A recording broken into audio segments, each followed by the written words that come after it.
UEFA champion league 2026 সেমিফাইনালের প্রথম match Atletico দি Madrid এবং আর্সেনালের একাদশ কেমন হবে। আজকে এই ভিডিওতে জানবো কার জেতার সম্ভাবনা বেশি রয়েছে। তাহলে চলুন প্রথমে জেনে নেওয়া যাক অ্যাটলেটিকো মাদ্রিদের একাদশ কেমন হবেন।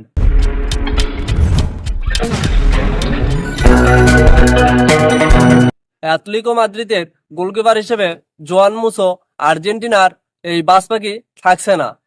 অ্যাটলেটিকো মাদ্রিদের প্রথম গোলকিপার জান ওবালাক থাকছেন এবং ডিফেন্ডার হিসেবে থাকছেন আর্জেন্টিনার আরেক প্লেয়ার নাহেল মলিনা, রবিন রে, নরমার্ট, মার্ক পাবিল, মাতিও রোগেরি। মাঝ মাঠে থাকছেন মার্কোস লোরেস্তা, কোকে, নিকো গঞ্জালেস, কর্ডোসা। ফরওয়ার্ড হিসেবে থাকছেন জুলিয়ানো আলভারেস, আতোয়ান গ্রিজম্যান।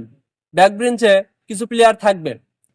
এর সাথেই আর্সেনালের একাদশ সম্পর্কে জেনে নেওয়া যাক। আর্সেনালের গোলরক্ষক হিসেবে থাকছেন ডেভিড রায়া, ডিফেন্ডারে থাকছে ড্যান হোয়াইট, উইলিয়াম সালিবা, ব্রাজিলের গ্রেভিয়াল মাকাই হুয়েস, পেয়েরো হেনকাপি। মিডফিল্ডারে থাকছেন আর্সেনালের captain Martin Odegaard, Martin Zubimendi, Declan Rice এবং ফরওয়ার্ড হিসেবে থাকছে Bukayo Saka, Viktor Gyokeres, Gabriel Martinelli. আগামী 29 April 2026 UEFA champion league semifinal ম্যাচে প্রথম লেগে আর্সেনাল এবং অ্যাটলেটিকো দি মাদ্রিদের একাদশ অনেক শক্তিশালী।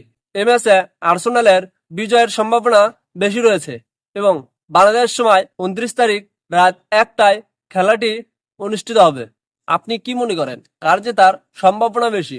অবশ্যই কমেন্ট করুন এবং চ্যানেলে নতুন হলে অবশ্যই চ্যানেলটি সাবস্ক্রাইব করে আমাদের পাশে থাকুন।